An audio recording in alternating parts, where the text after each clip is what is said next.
Oh, ito na guys. Inuuna ko muna itong pipirituhin itong chicken para hindi ba madurog mamaya kasi ilalagay ko ito sa kaserola.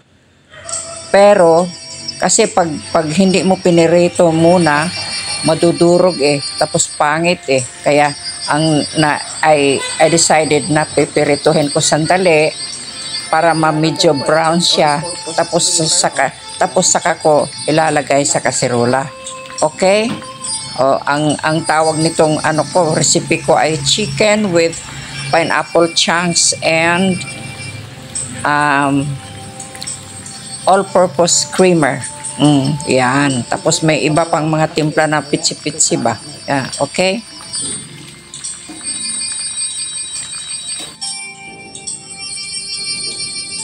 Ito nakita nyo sa baba, sa pinakababa dyan sa kaserola nakalagay na ang sibuyas bombay, onions, tapos nilagay ko na ito yung pinirito ko, tapos saka ko lalagyan ng tubig, tapos yung yung mga timpla ba niya, yung mga spices na halimbawa yung black pepper, tapos may cayenne pepper na kunti lang, tapos oyster sauce, tapos may patis din, tapos chicken cubes.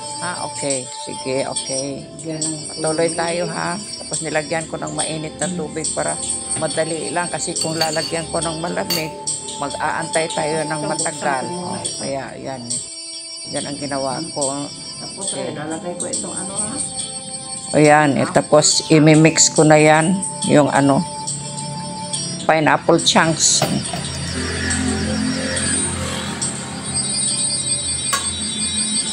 Tapos paanuhin yan, yung i-simmer ba yan, para yung kukulo na yung sabaw niya.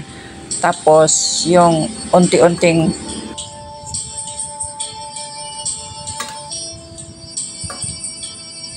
para mamaya, kasi hindi naman maluto kaagad yan kasi manok yan konti pa sandali, we have to wait around mga 18 minutes ba para maluto yung chicken 18 to 22 minutes, parang ganyan okay, patuloy tayo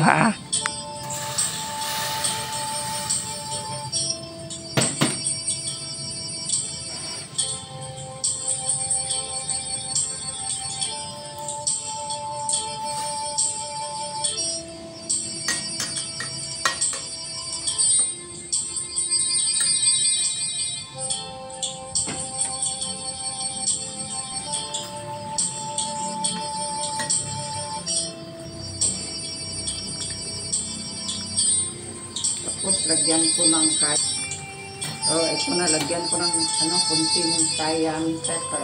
Okay, lagyan natin ng kunting black pepper. Kunti lang black pepper. Tapos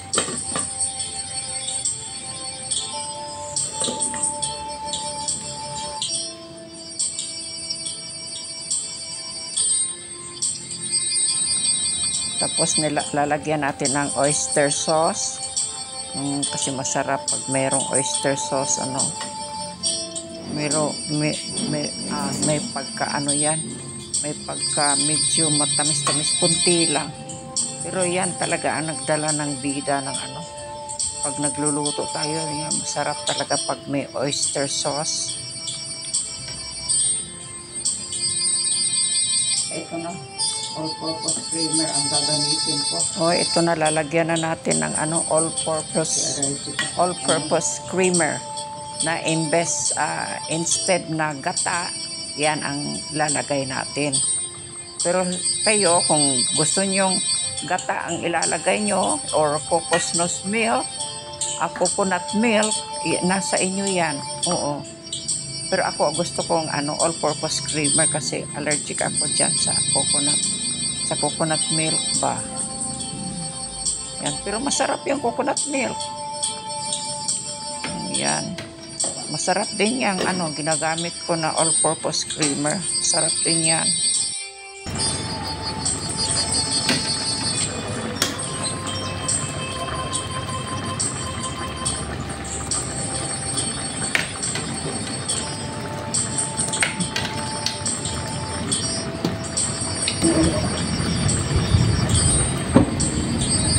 So, ito tapos na.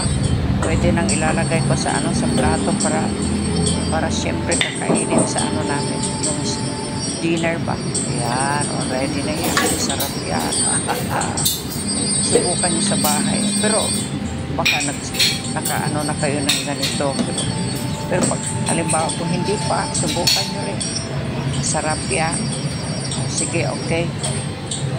Guys, thank you for watching, ha? Thank you for watching. Bye-bye.